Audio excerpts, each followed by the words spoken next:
दोस्तों आप देख रहे हैं किस तरह से घास मतलब धान को क्षतिग्रस्त कर रही है। और आपको बता दें कि यह घास इतनी गर्म होती है, मतलब इसका प्रजाति है या फिर जो भी है ये बहुत गर्म पाया जाता है, जो धान में अक्सर ही उग जाता है। मतलब आप लोग की तरफ भी उगता होगा अगर आप लोग खेती करते हैं चाहे, मगर ध्यान देते हैं तो आप लोग को पता होगा कि किस तरह से धान में उगता है। मगर बहुत दिनों से इसमें कमी आ रही है। बहुत सारे किसान हैं जो इसको उखड़वा कर फेंक देते हैं, या फिर इसके लिए नए नए बहुत तरह की दवाइयाँ आ चुकी है, स्प्रे आ चुके हैं जिससे स्प्रे किया जाता है।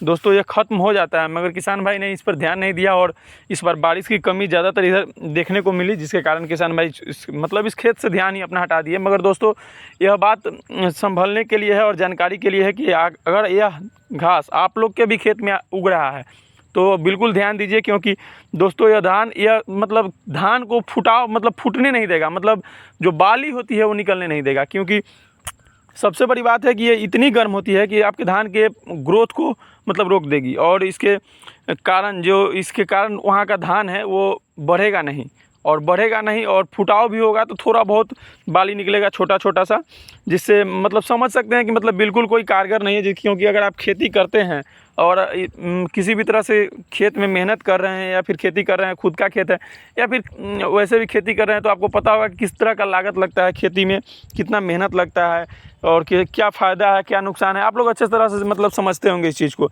मगर दोस्तों सबसे बड़ी बात है कि अगर इस तरह का खेती होगा खेत में और इस तरह से मतलब ध्यान दिया जाए तो आपको मेरा अनुमान है कि लागत भी ना निकले, क्योंकि बीज का दाम भी इसमें से निकलने की अनुमान नहीं है। क्योंकि जिस तरह का मतलब यहाँ पे खेती है वहाँ पे चारों तरफ आपको दिखला दिए हैं पहले ही वीडियो में कि बहुत बेहतरीन है, और जो लोग मेहनत किए हैं, जो लोग लगातार अपने मोटर से या फिर मशीन द्वारा पानी दिए हैं, उनका धान बहुत ही बेहतरीन स्थिति में है। और अपने धान पर जो लोग ध्यान दिए हैं, जो लोग इस खरपतवार को हटवाए हैं या फिर इसके लिए स्प्रे किए हैं, जो मतलब बहुत सारे लोग हैं जो धान का रोपाई होता है उसी वक्त खरपतवार के लिए छिड़काव कर देते हैं दवा का, जिसके कारण खरपतवार नहीं होती है, और होती भी है तो बहुत कम मात्रा में होती है, जिसके कारण धान जब तक मतलब ग्रोथ करने लगती है वो खरपतवार नीचे रह जाता है और धान के मतलब पौधे से दब जाता है। मगर यहाँ पे दबने जैसा ये खरपतवार है नहीं, ये काफ़ी ज़्यादा बड़ा हो जाता है, जो कि आपके धान के साथ ही ग्रोथ करेगा। और जो आप लोग खाद दीजिएगा खेत में वो ही सोख लेगा और ये ज़्यादा ग्रोथ करेगा, आपका धान कम ग्रोथ करेगा, क्योंकि ये काफ़ी ज़्यादा मात्रा में होता है। इसका जड़ आपको वीडियो में दिखा चुके हैं कि कितना ज़्यादा फैला हुआ होता है, बहुत पूरे खेत में ही फैल चुका है। आप लोग वीडियो के माध्यम से देख चुके हैं इस चीज़ को।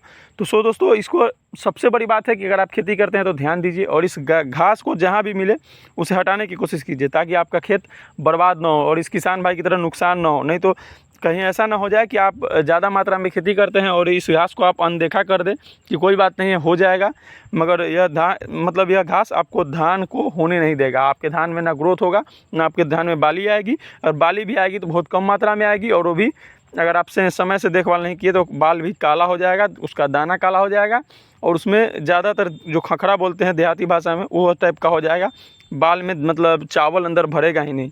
और इसके लिए आपको इस पर ध्यान देना काफ़ी ज़्यादा ज़रूरी है। दोस्तों आप लोग ध्यान दीजिए, अगर खेती करते हैं तो काफ़ी ध्यान देने की ज़रूरत है, क्योंकि खेती बहुत मेहनत और लागत का चीज़ है। इसमें बहुत लागत लगता है और बहुत मेहनत लगता है। चलिए वीडियो में इतना ही। वीडियो देखने के लिए धन्यवाद। जय हिंद, जय किसान।